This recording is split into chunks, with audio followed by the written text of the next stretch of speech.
Hello guys, in this video I will show you how to get Elrond using the Trust Wallet. But first of all, I just want to mention, don't forget to subscribe to my channel for a chance to win a new iPhone 13. So let's jump into it. First, open your Trust Wallet, go to the wallet section, and at the wallet section on the top of the screen you see the receive and buy icons. Now you can either buy or receive Elrond on Trust Wallet. Go to the search bar, type in Elrond, and when you tap on the Elrond icon, it's going to generate for you your QR code and your address, and with this QR code and address you can receive Elrond in your Trust Wallet. Or you can tap on copy and it's going to copy your Elrond address.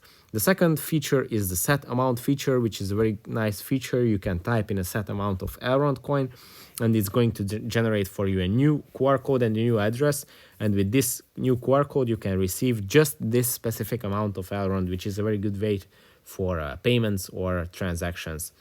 And obviously the third function is the share. You can share your QR code on social media or any other platforms. That's it for this video. Don't forget to subscribe for the iPhone 13 and see you in the next one. Bye.